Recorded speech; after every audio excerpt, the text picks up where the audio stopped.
नमस्ते दोस्तों, स्वागत है हमारे चैनल में। आज हम जानेंगे गुरु रामकृष्ण परमहंस एवं शिष्य स्वामी विवेकानंद जी के बारे में। ये विषय को विस्तार से जानने के लिए वीडियो का अंत तक देखें। चलिए शुरू करते हैं आज का वीडियो। 19वीं शताब्दी में अपना सारा जीवन दुखी, कमजोर और असहाय लोगों की सेवा में अर्पित करने वाले स्वामी विवेकानंद सच्चे अर्थों में युग पुरुष थे। अपनी ओजस्वी वाणी से उन्होंने अनेक लोगों को मानव सेवा के लिए जागरूक किया। स्वामी विवेकानंद आधुनिकता के इस दौर में आज भी लाखों युवाओं के आदर्श हैं। स्मरण शक्ति के धनी नरेंद्र नाथ के मन में अक्सर ये प्रश्न उठता था कि जब सभी धर्मों का सार मानवता को श्रेष्ठ मानता है, तो विश्व में ये विषमता क्यों एवं क्या किसी ने ईश्वर को देखा है? इस प्रकार के प्रश्न नरेंद्र नाथ को अक्सर परेशान करते थे। तभी अचानक एक दिन पड़ोसी के घर नरेंद्र नाथ की मुलाकात रामकृष्ण परमहंस से हुई। 18 फरवरी 1836 को बंगाल प्रांत में रामकृष्ण का जन्म हुआ था। आपके बचपन का नाम गदाधर था। मानवीय मूल्यों के पोषक संत रामकृष्ण परमहंस कोलकाता के निकट दक्षिणेश्वर काली मंदिर के पुजारी थे। अपनी कठोर साधना और भक्ति के ज्ञान से इस निष्कर्ष पर पहुँचे थे कि संसार के सभी धर्म सच्चे हैं, उनमें कोई भिन्नता नहीं है। वे मोहमाया से विरक्त हिंदू संत थे, फिर भी सभी धर्मों की समानता का उपदेश देते थे। रामकृष्ण परमहंस के साथ भेंट के दौरान नरेंद्र नाथ सुस्वर में एक गान गाए, जिसे सुनकर रामकृष्ण मंत्रमुग्ध हो गए। उन्होंने नरेंद्र नाथ को दक्षिणेश्वर आने को कहा। नरेंद्र नाथ भी उनकी बातों से बहुत प्रभावित हुए थे, वे स्वयं को दक्षिणेश्वर जाने से रोक न सके। नरेंद्र नाथ स्वामी विवेकानंद जी का पारिवारिक नाम था। संन्यास के बाद वो स्वामी विवेकानंद के नाम से विश्व प्रसिद्ध हुए।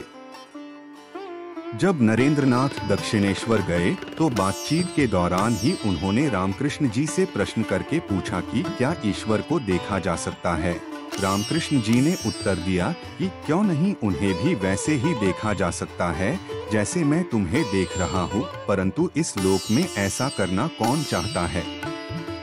स्त्री पुत्र के लिए लोग घमों आंसू बहाते हैं, धन दौलत के लिए रोज रोते हैं, किंतु भगवान की प्राप्ति न होने पर कितने लोग रोते हैं। रामकृष्ण के इस उत्तर से नरेंद्र नाथ बहुत प्रभावित हुए और अक्सर ही दक्षिणेश्वर जाने लगे। मन ही मन में विवेकानंद जी ने स्वामी रामकृष्ण को अपना गुरु मान लिया था। विवेकानंद अपने भावी गुरु रामकृष्ण परमहंस जी से अनेक बातों में पृथक थे, फिर भी उनकी बातों से विवेकानंद जी की जिज्ञासा संतुष्ट होती थी। पौरुष के धनी विवेकानंद जी घुड़सवारी, कुश्ती, तैराकी आदि में दक्ष थे तथा उनका शिक्षा ज्ञान विश्वविद्यालय स्तर का था। वहीं रामकृष्ण परमहंस जी सात्विक प्रवृत्ति के थे एवं उन्होंने भक्ति तथा समाधि से सिद्धि प्राप्त की थी। वे आस्थावान संत थे, जबकि नरेंद्र नाथ के लिए आस्था अंतिम शब्द नहीं था। वे प्रत्येक तथ्य को तर्क की कसौटी पर कसना आवश्यक मानते थे। रामकृष्ण केवल भारतीय मनीषियों से ही प्रभावित थे, वहीं विवेकानंद पाश्चात्य बौद्धिकता से भी प्रभावित थे। इतनी विविधता के बावजूद विवेकानंद पर रामकृष्ण की बातों का असर किसी जादू से कम न था। नरेंद्र नाथ लगातार रामकृष्ण जी की ओर आकृष्ट होते गए। उनको आभास होने लगा था कि उनके अंदर कुछ अद्भुत घटित हो रहा है।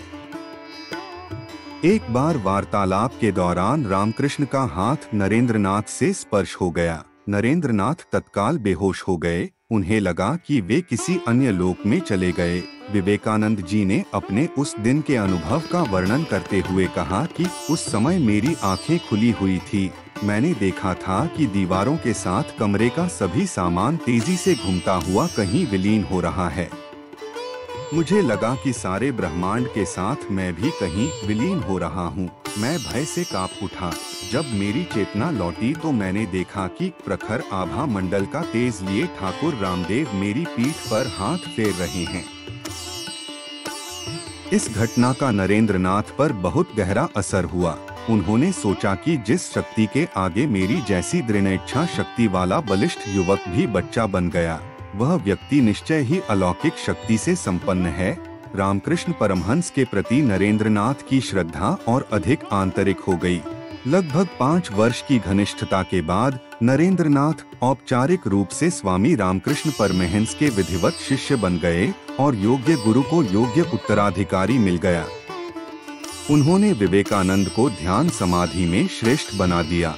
स्वामी रामकृष्ण परमहंस जी के समाधि लेने के पश्चात नरेंद्रनाथ ने संन्यास ले लिया। नरेंद्रनाथ देश सेवा का व्रत ले संपूर्ण विश्व में स्वामी विवेकानंद के नाम से वंदनीय हो गए। स्वामी विवेकानंद जी का प्रमुख प्रयोजन था रामकृष्ण मिशन के आदर्शों को जनवरी से जनवरी की आवाज बनाना। मानवता के प्रति स्वामी विवेकानंद की अटूट आस्था थी, अतः उन्होंने जातिपाति, ऊंच नीच, छुआछूत आदि का विरोध किया। स्वामी विवेकानंद जी में राष्ट्र प्रेम कूट-कूट कर भरा हुआ था। उनका प्रयास था कि प्रत्येक भारतवासी में राष्ट्र प्रेम का भाव समाहित हो। स्वामी विवेकानंद जी ने अपने गुरु रामकृष्ण के आदर्शों को जनवरी से जनवरी तक पहुंचाने के लिए एवं दलितों की सेवा हेतु रामकृष्ण मिशन की स्थापना की थी।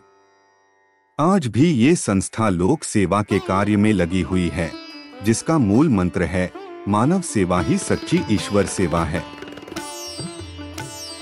और भी प्रेरक कहानी सुनने के लिए चैनल को सब्सक्राइब करें और वीडियो को लाइक करें और सुझाव के लिए कमेंट दें।